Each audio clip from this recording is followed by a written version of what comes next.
السلام عليكم ورحمة الله وبركاته. الحمد لله الذي نزل الفرقان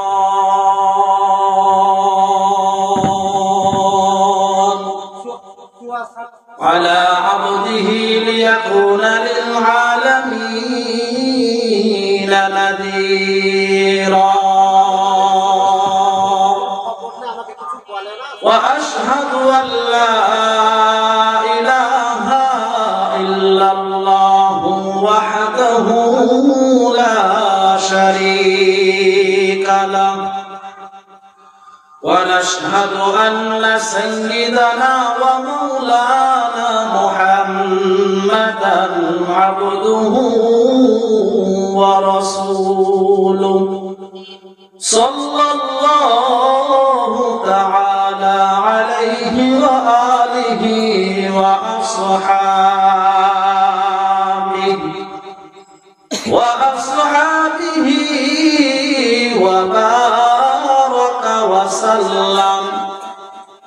وبارك وسلم تسليما كثيرا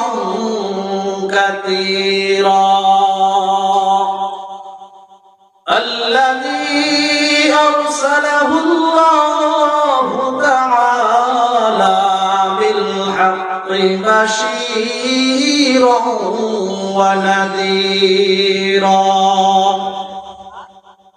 وداعيا إلى الله بإذنه وسراجا منيرا. أما بعد، فأعوذ بالله من الشيطان الرجيم. بسم الله الرحمن الرحيم.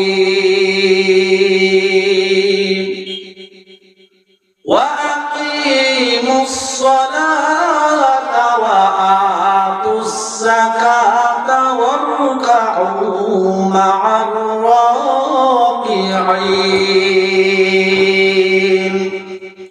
وقال رسول الله صلى الله عليه وسلم: الصلاة عماد الدين،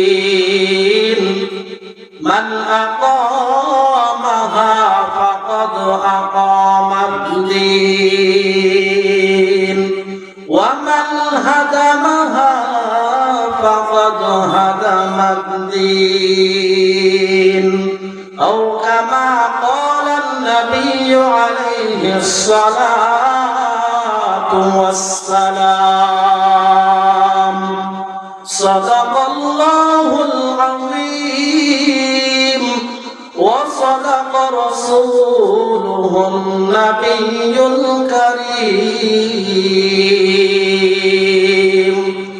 ونحن على ذلك لمن الشاهدين والشاكرين والذاكرين، والحمد لله رب العالمين. اللهم صل على روح محمد في الأرواح،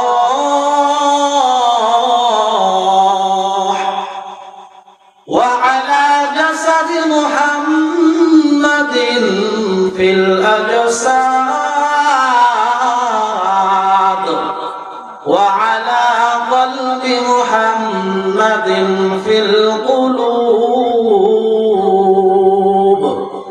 وعلى قبر محمد في القبور.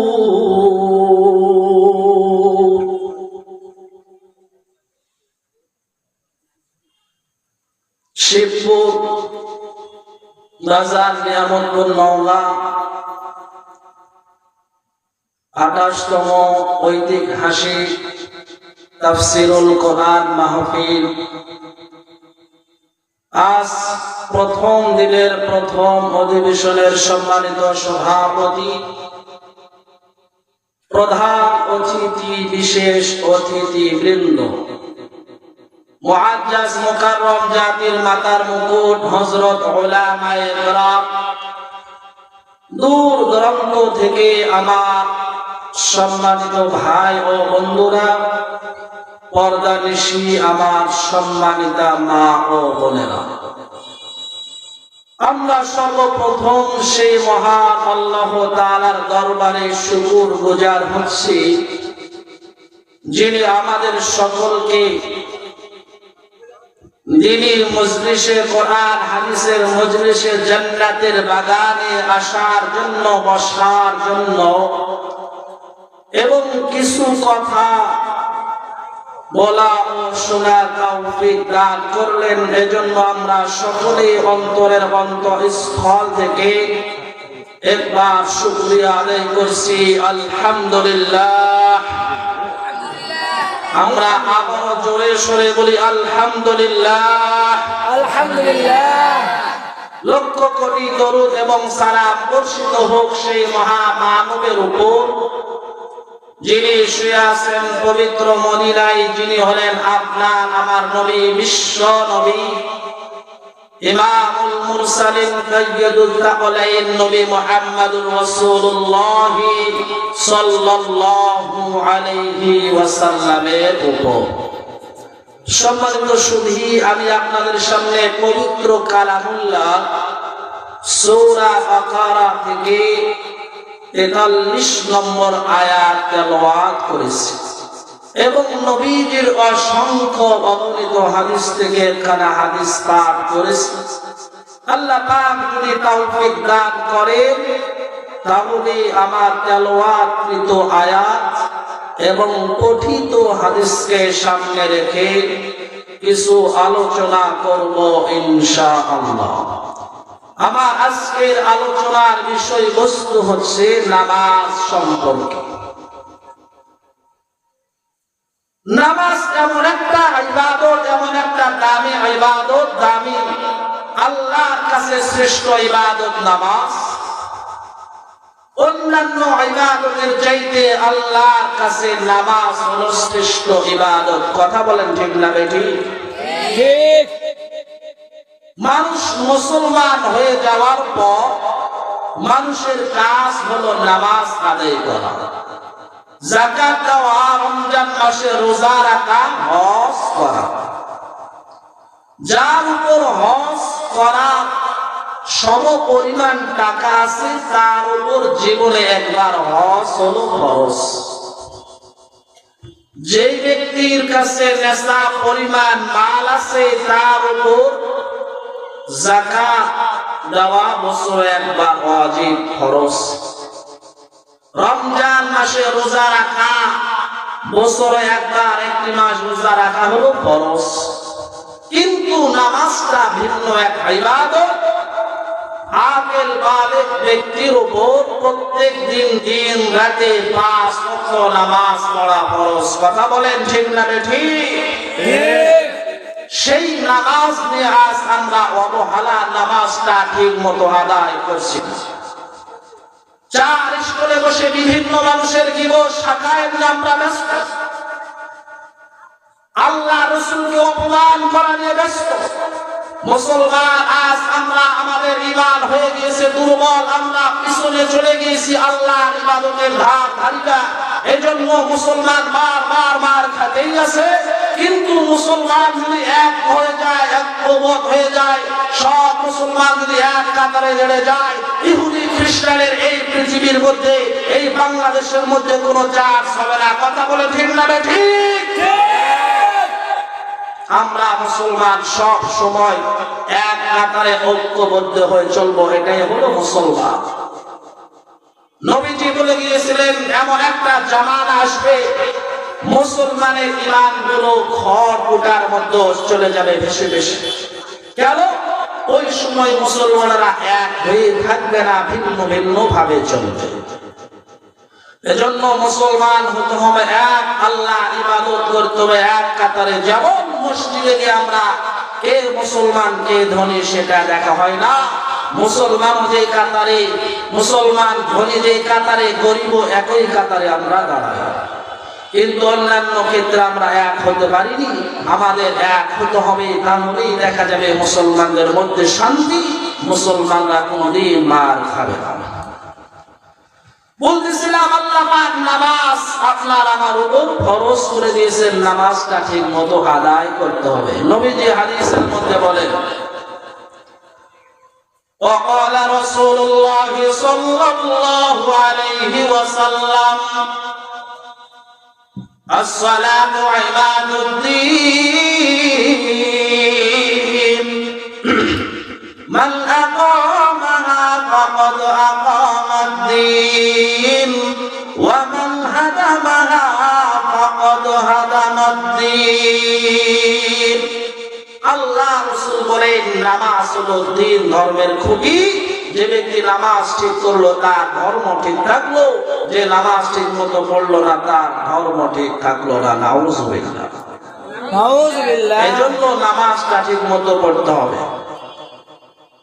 আল্লাহ পাক রব্বুল আলামিন কোরআন কারীমের মধ্যে সুন্দর করে ডাক দিয়ে বলেন, ওয়াকিমুস সালাতা ওয়া আতুস যাকাত ওয়ারকাউ মা'আর রাকিঈন। আল্লাহ পাক রব্বুল আলামিন ডাক দিয়ে বলেন, ও আমার গোলাম, ও আমার বান্দা বান্দীরা শুনিয়া নাও, আমি আল্লাহ তোমাদের উপর নামাজ ফরজ করে দিলাম। তোমরা নামাজটা ঠিক মতো আদায় করে নাও এবং যাকাত দাও।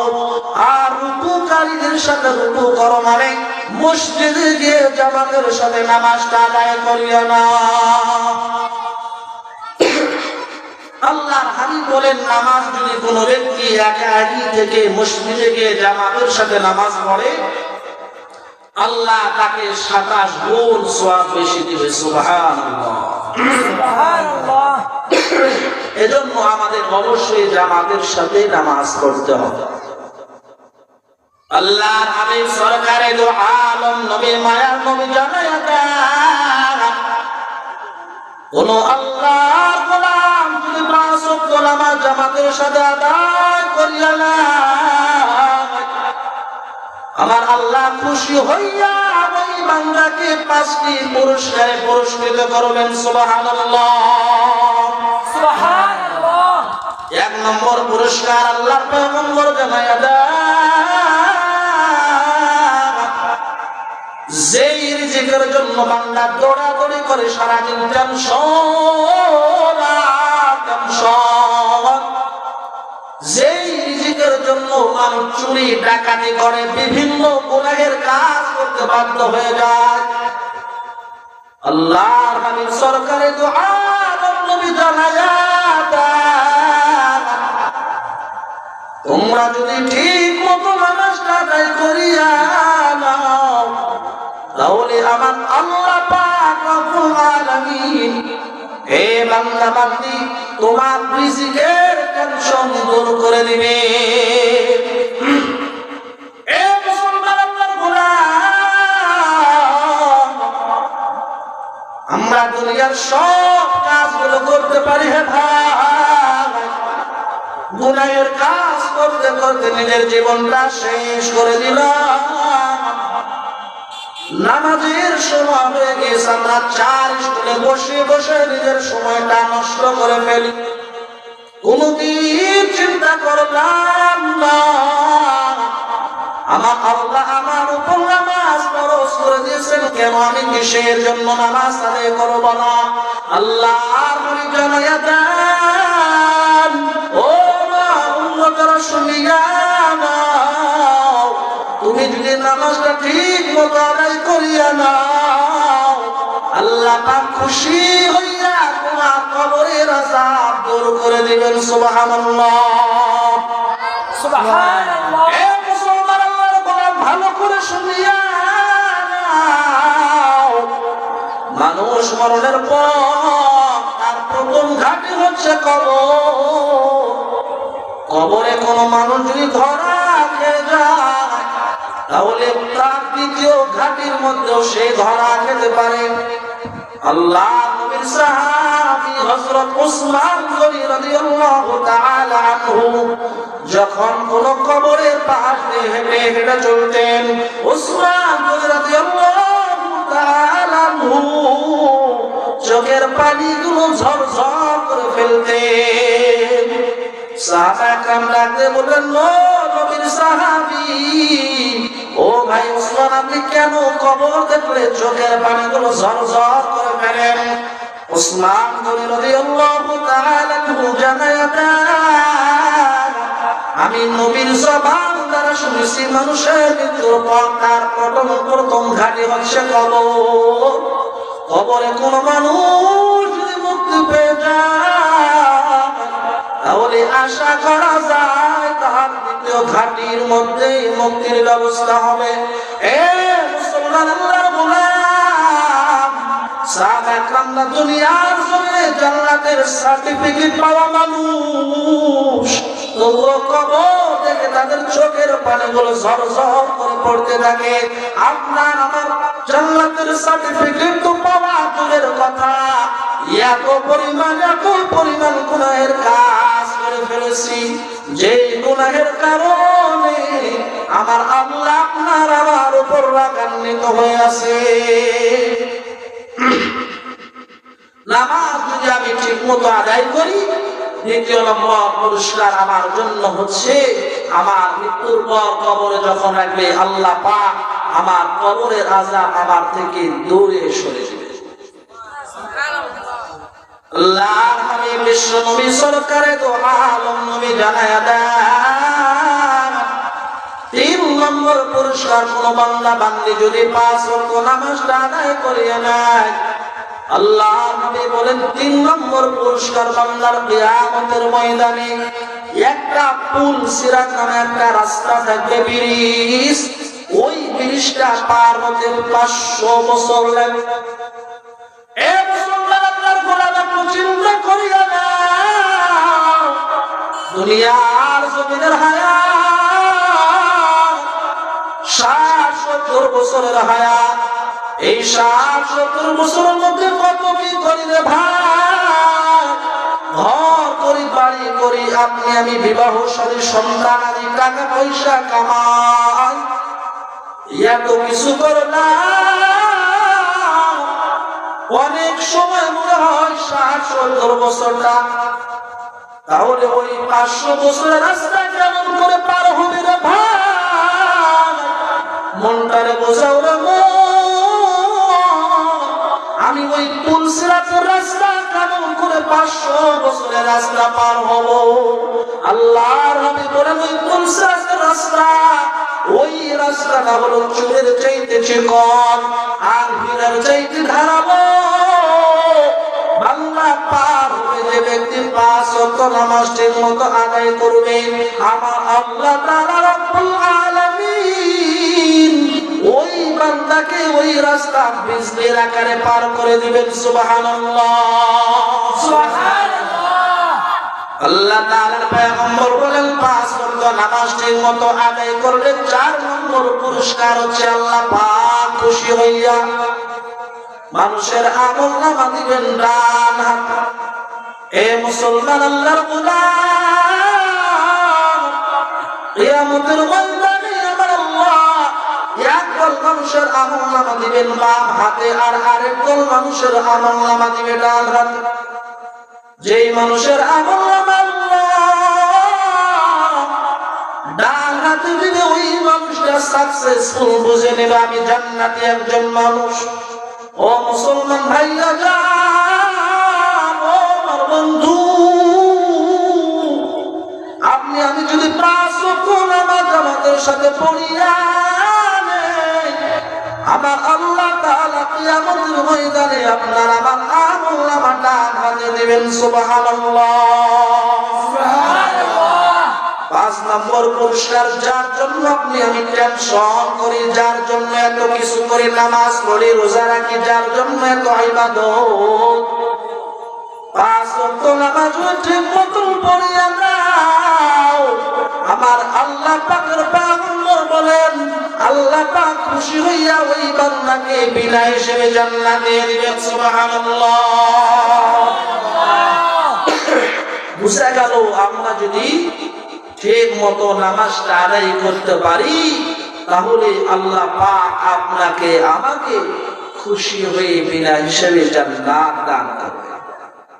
পৃথিবীতে মানুষ বলতে পারে অনেকে আমরা গরিব মানুষের জন্য নামাজ ঠিক মতো আদায় করি না, গরিবের জন্য আমি নামাজ পড়তে পারছি না, গরিব মানুষ আমি কেমনে নামাজ আদায় করব, আমার তো কাজ কাম করতে সময় শেষ হয়ে যায়, নামাজটা এখন আমি কখন পড়বো, কিভাবে করব। এগুলো আল্লাহর কাছে অভিযোগ করলে শুনবে না, কারণ সাহাবায়ে কেরাম তারা আপনার আমার চাইতে গরিব অসহায় ছিল, কিন্তু নামাজ ঠিক মতো তারা আদায় করেছে। আল্লাহর নবী বিশ্বনবী মায়ার নবীর একজন সাহাবী আব্দুল্লাহ আনসারী রাদিয়াল্লাহু তাআলা আনহু, আব্দুল্লাহ আনসারী রাদিয়াল্লাহু তাআলা আনহু মসজিদে নববীতে আল্লাহর পয়গম্বরের পিছনে নামাজ পড়েন। এ মুসলমান যুবক, আব্দুল্লাহ আনসারী এত গরিব, এত গরিব, মসজিদে নববীতে সকলের পরে ওই সাহাবী যায় এবং সকলের আগে মসজিদ থেকে চলে আসে। সাহাবায়ে কেরাম রাদিয়াল্লাহু তাআলা আনহুম নিজেদের মাঝে বলাবলি আরম্ভ করে দিল। কিসের জন্য, কি কারণে ওই আব্দুল্লাহ আনসারী কেন কিসের জন্য মসজিদে পরে আসে আবার মসজিদ থেকে আগে চলে যায়। এবার আল্লাহর নবী মায়ার নবী আল্লাহর নবীর কাছে কানে কথাটা পৌঁছে গেল। আল্লাহর নবী জানায়া দেন, ও আমার সাহাবারা, তোমরা আমার আব্দুল্লাহ আনসারীর ব্যাপারে অযথা মন্তব্য করবা না, চলো চলো চলো যাই ওই আব্দুল্লাহ আনসারীর বাসার মধ্যে যাই, যে দেখি আমার আব্দুল্লাহ কিসের কারণে মসজিদে আগে আসতে পারে না। এবার সাহাবায়ে কেরাম রাদিয়াল্লাহু তাআলা আনহু, হযরত আলী রাদিয়াল্লাহু তাআলা, উসমান গনি রাদিয়াল্লাহু তাআলা আনহু, আবু বকর রাদিয়াল্লাহু তাআলা আনহু, হযরত ওমর রাদিয়াল্লাহু তাআলা আনহু, আল্লাহর হাবিব সহ যখন ওই আব্দুল্লাহ আনসারীর বাসায় চলে গিয়েছেন, আস্তে করে দরজায় টোকা দেয়, আব্দুল্লাহ আসো নাকি, দরজাটা খোলো। কিন্তু বাসার মধ্যে থেকে কোনো আওয়াজ পাওয়া গেল না। আবার দরজায় টোকা দেয়, আব্দুল্লাহ আসনি, দরজাটা খোলো, আমরা তোমার সাথে সাক্ষাৎ করতে আসলাম। তৃতীয়বার একই অবস্থা, আব্দুল্লাহ বাসায় আসনি, দরজাটা খোলো, আমরা তোমার সাথে সাক্ষাৎ করতে আসলাম। কিন্তু বাসা থেকে কোনো আওয়াজ আসলো না। এবার আল্লাহর নবী বললেন, আবু বকর চলো চলো চলো আমরা চলে যাই, পরে আবার আসবো, কারণ হয়তো আমার সাহাবী আব্দুল্লাহ আনসারী বাসার মধ্যে নাই। হযরত আবু বকর রাদিয়াল্লাহু তাআলা আনহু বললেন, ও পয়গম্বর, আপনার আব্দুল্লাহ আনসারী বাসায় আছে, কেবলমাত্র নামাজ পড়ে আসো। আল্লাহর নবী বলেন, আবু বকর কথা আর বাড়ায়ো না, চলো চলো চলো আমরা আমাদের বাসার দিকে চলে যাই। কিছুক্ষণ পর আব্দুল্লাহ আনসারী পিছন দিক থেকে দৌড়াইতে দৌড়াইতে আল্লাহর নবীর কাছে এসে ডাক দিয়ে বলে, ও পয়গম্বর, আমি আব্দুল্লাহ আনসারীর বড় ভুল হয়ে গেছে, বেয়াদব হয়ে গেছে, মাফ করে দিন। আল্লাহর পয়গম্বর বললেন, আব্দুল্লাহ আমি তোমার দরজায় আমার আবু বকর কয়েকবার ডাক দিল, কেন দরজা খুললা না? ও আব্দুল্লাহ আনসারী, কেন কিসের জন্য, কি কারণে তুমি মসজিদে নববীতে সকলের পরে যাও, আবার কিসের জন্য ওই মসজিদে নববীতে সকলের আগে তুমি বাসায় চলে যাও। আব্দুল্লাহ আনসারী কান্না করে ডাক দিয়ে বলল, আমি বড় গরিব মানুষ, আমার মতো আর অসহায় গরিব মানুষ আর কেউ নাই, কারণ আমার বাসার মধ্যে শুধুই মাত্র একটাই পোশাক আছে, আর পোশাক নাই। ও পয়গম্বর,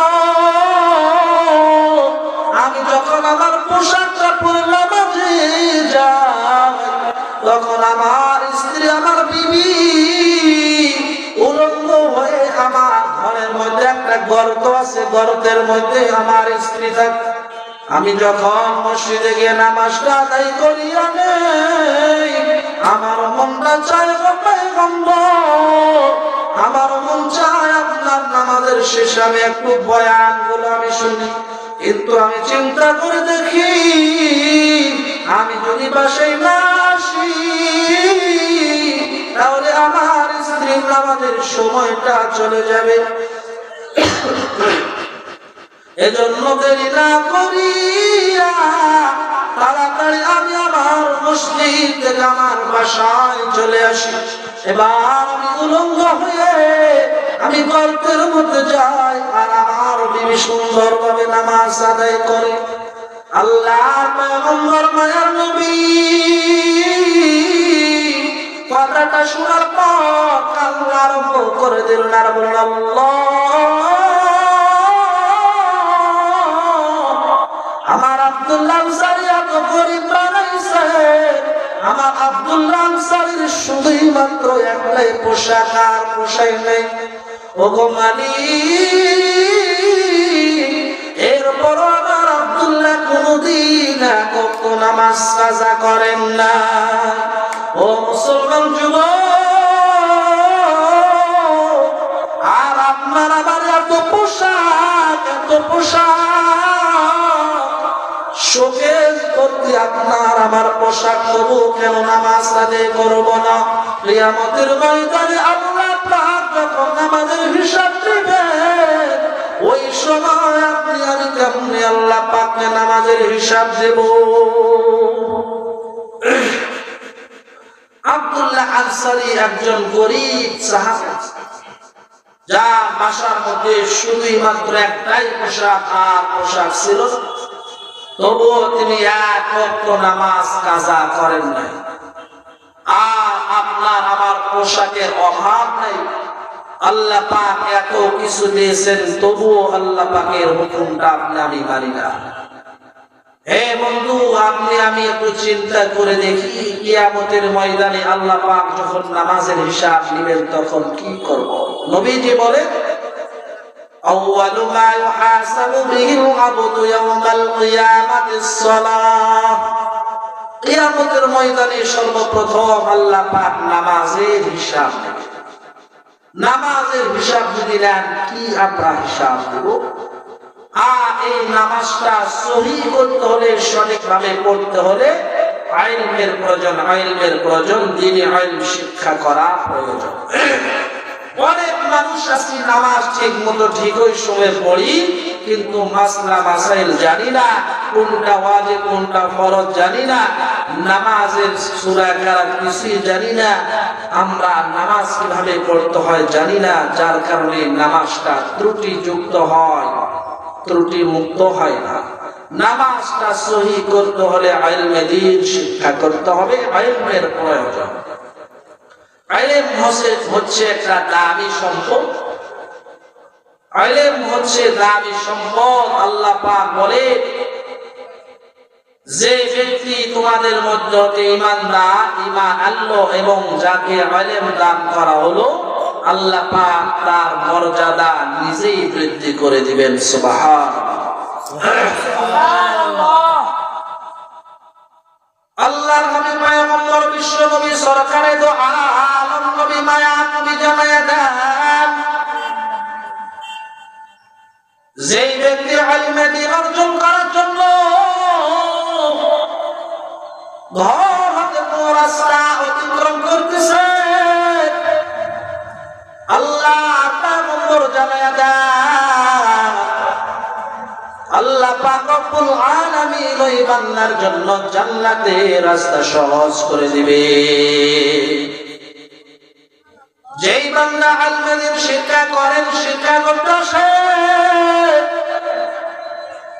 ওই বান্দা বান্দির জন্য সমুদ্রের মাছগুলো পর্যন্ত দোয়া করতে থাকেন, আল্লাহ ওই যে আলেম শিক্ষা করতেছে লোকটারে ক্ষমা করে দিন। এ মুসলমান আল্লাহর গোলাম, ইলমে দ্বীন যারা শিক্ষা করতে যায় তাদের এত দাম, এত দাম। আল্লাহর পয়গম্বর বলেন, যারা ইলমে দ্বীন শিক্ষা করে অন্যকে শিক্ষা দেয় তারা হলো সর্বোত্তম ব্যক্তি। আল্লাহর হাবিব পয়গম্বর বিশ্ব নবী সরকারে দু আলম নবী মায়ার নবী জানায়া দেন, কোন মানুষ যখন পৃথিবী থেকে বিদায় নেয়, যখন তার হায়াত শেষ হয়ে যায়, বান্দাকে যখন কবরে রাখা হয়, দাফন করা হয়, মৃত্যু হয়ে যায়, ওই বান্দার যতগুলো আমল আছে সব আমলগুলো বন্ধ হয়ে যায়। আল্লাহর পয়গম্বর বলেন, শুধুই মাত্র 3টি আমল আছে বান্দার মরণের পর কিয়ামত পর্যন্ত তার কবরে সওয়াবগুলো পৌঁছতেই থাকে। সুবহানাল্লাহ, সুবহানাল্লাহ। এক নম্বর আমল পয়গম্বর জানায়া দেন, এক নম্বর আমল হচ্ছে বান্দা যদি সদকায়ে জারিয়া করতে পারে, যেমন কোন মাদ্রাসায় দান করলো, কোন মসজিদে দান করলো, কোন রাস্তাঘাট তৈরি করে দেয়, মুসাফিরখানা তৈরি করে দেয়, এই বান্দাকে কবরে রাখার পর বান্দার কবরে সওয়াব পৌঁছতে থাকবে।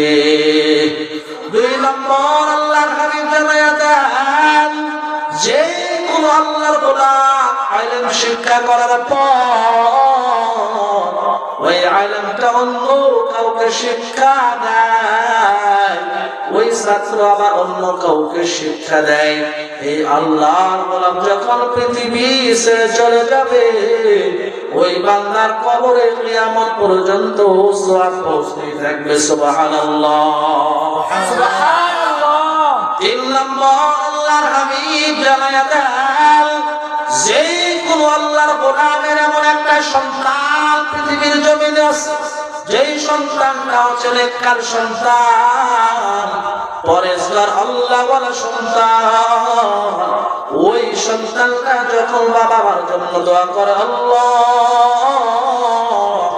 আমার বাবা মা পৃথিবী ছেড়ে চলে গিয়েছে, ক্ষমা করে দিন, বাবা মার জন্য দোয়া করে সন্তানরা মাদ্রাসায় লেখাপড়া করে, পয়গম্বর বলে ওই বাবা মার কবরে কিয়ামত পর্যন্ত সদকায়ে জারিয়ার সওয়াব পৌঁছতে থাকবেন। সুবহানাল্লাহ, সুবহানাল্লাহ।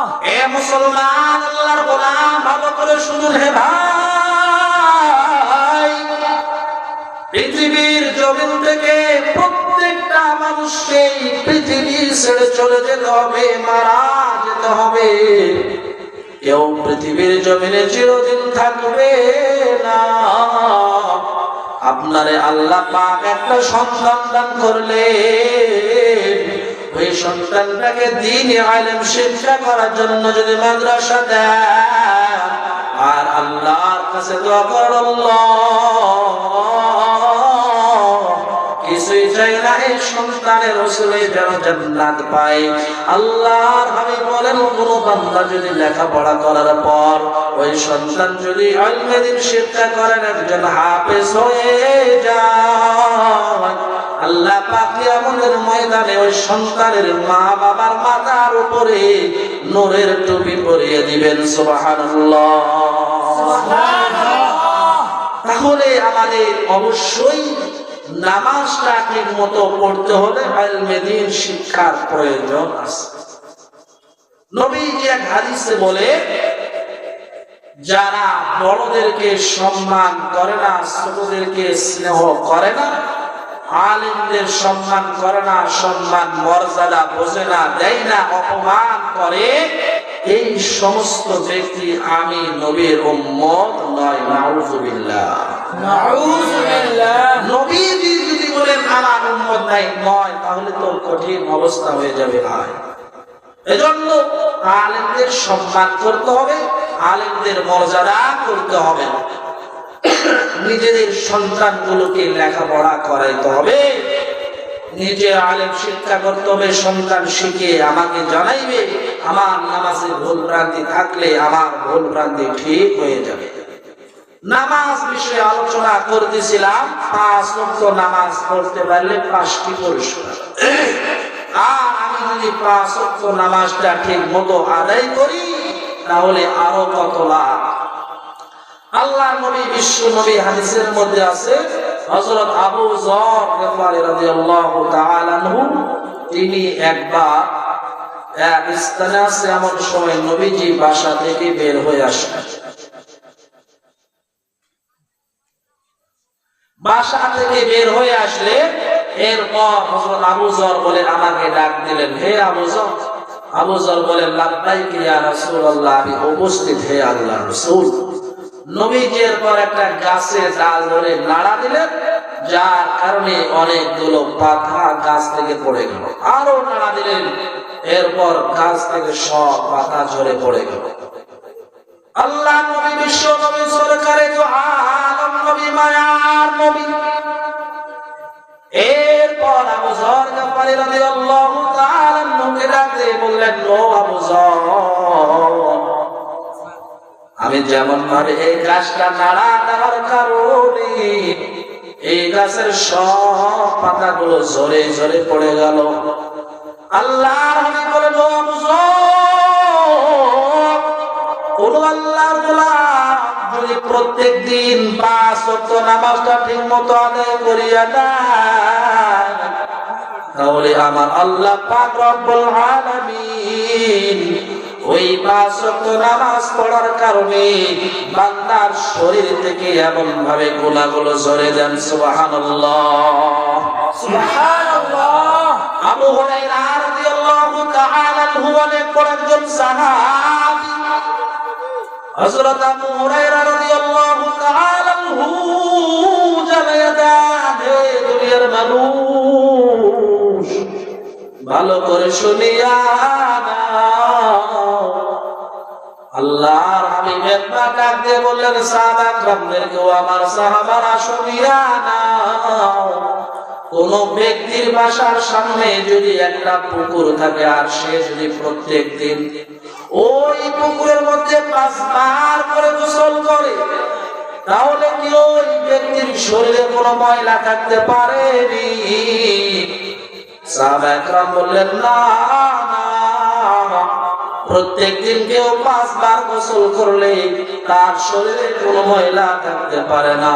আল্লাহ নবী বললেন, ও আমার সাহাবারা, ভালো করে শুনিয়া নাও।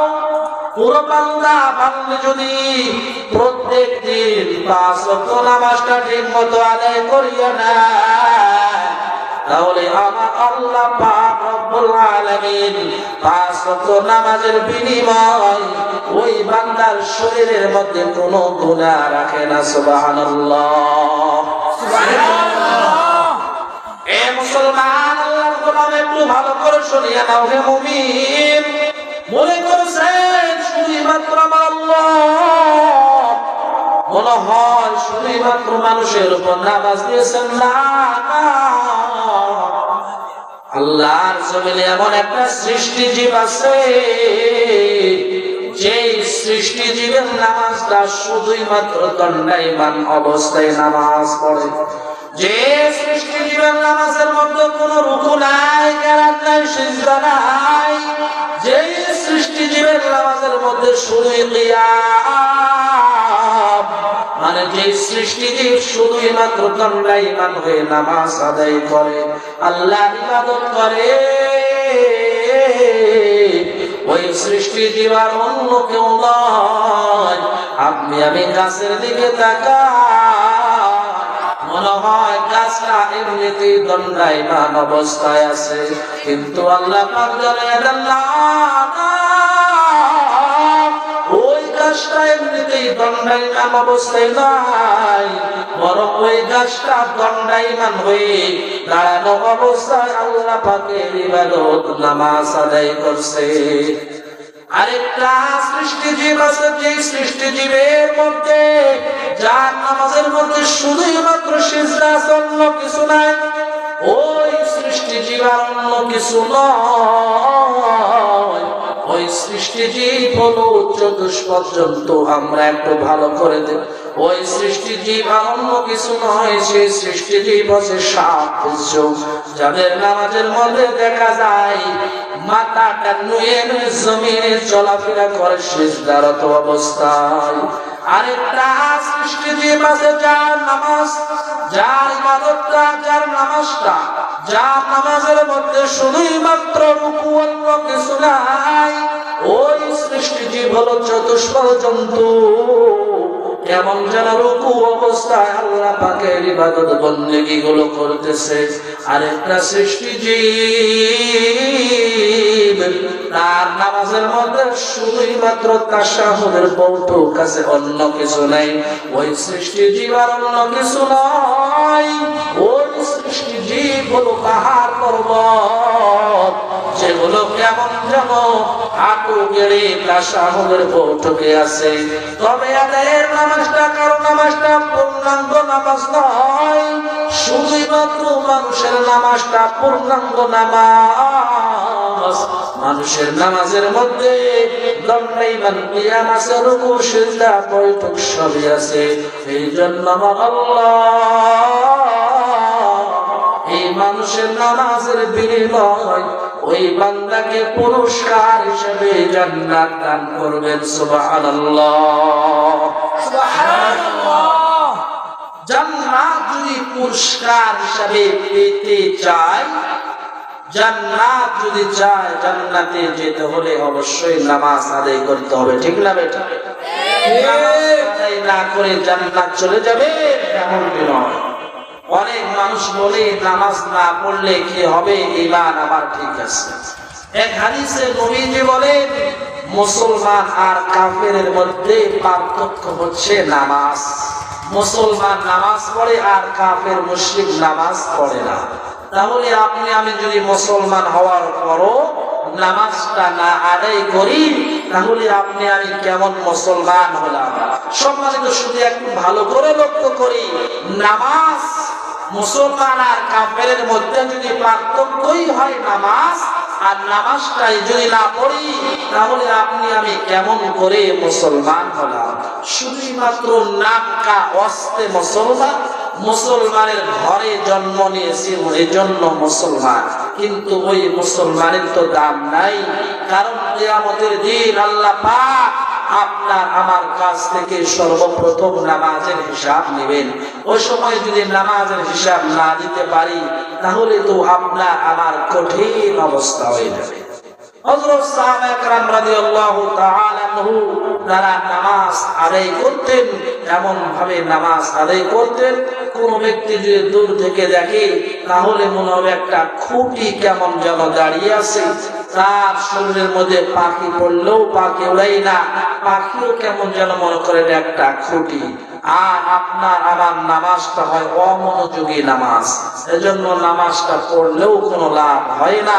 নবীজি বলেন, তোমরা নামাজ পড়বা আমি যেভাবে নামাজ আদায় করি, রুকু সিজদা সব কিছু ঠিক করে আদায় করলেই আমরা জান্নাতটা পাবো পুরস্কার হিসেবে। হযরত আলী রাদিয়াল্লাহু তাআলা আনহু তিনি যখন নামাজ পড়তেন, তিনার চেহারাটা হলুদ বর্ণের হয়ে যেত। হযরত আলী কাররামাল্লাহু ওয়াজহাহু নবীজির জামাতা নামাজে দাঁড়াইলে চেহারা হলুদ বর্ণের হয়ে যায়। হে গোলাম, হযরত আলী রাদিয়াল্লাহু তাআলা আনহুকে বলা হলো, হুজুর আপনি যখন নামাজ আদায় করেন কিসের জন্য আপনার চেহারাটা হলুদ বর্ণের হয়ে যেত? হযরত আলী রাদিয়াল্লাহু তাআলা আনহু বলেন, ও নবীজির সাহাবারা ভালো করে শুনিয়া নাও, আমি যখন নামাজে দাঁড়াই আমি তখন দেখি, চিন্তা করি আমি এখানে অন্য কারো সামনে দাঁড়াই না, আমি স্বয়ং আমার রব আমার আল্লাহর সামনে দাঁড়াইছি। আমি চিন্তা করে টেনশনের মধ্যে পড়ে যাই, আমার নামাজের মধ্যে যদি কোনো ভুল ত্রুটি হয়ে যায় তাহলে আমার আল্লাহ আমার উপর রাগান্বিত হয়ে যাবেন, আল্লাহ রাগ করবেন।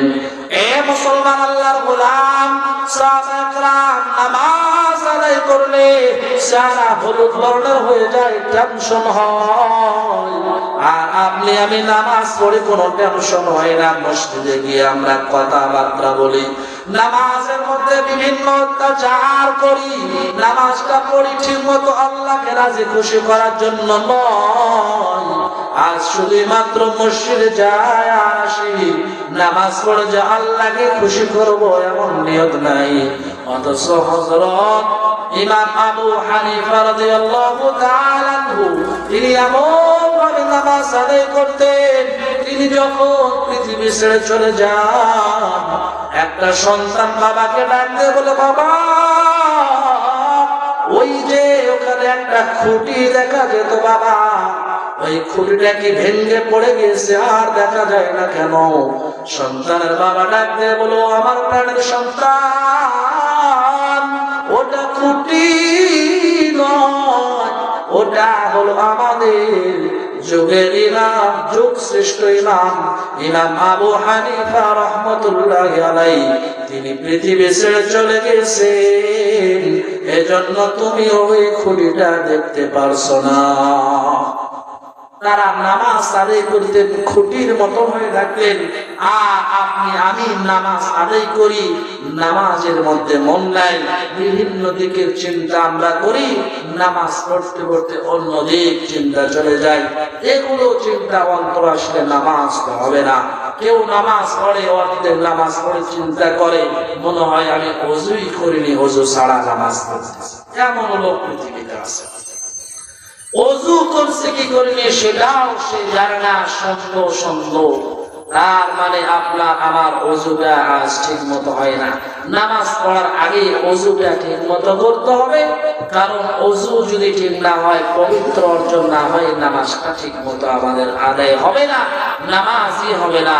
আর ওযু ঠিক মতো হলে নামাজটা ভালো হবে, নামাজ পড়তেও শান্তি পাওয়া যাবে, নামাজের বিনিময় পুরস্কার পাওয়া যাবে। এজন্য সম্মানিত শুনি, যতদিন বেঁচে থাকবো আল্লাহ পাককে রাজি খুশি করার জন্য নামাজ পড়বো তো ইনশাআল্লাহ। আল্লাহ পাক আমাদের সকলকে যতদিন বেঁচে থাকবো পাঁচ ওয়াক্ত নামাজ জামাতের সাথে পড়ার তৌফিক দান করুক, আমিন। ওয়া আখিরু দাওয়ানা আলহামদুলিল্লাহি রাব্বিল আলামিন। আসসালামু আলাইকুম ওয়া রাহমাতুল্লাহি ওয়া বারাকাতুহু।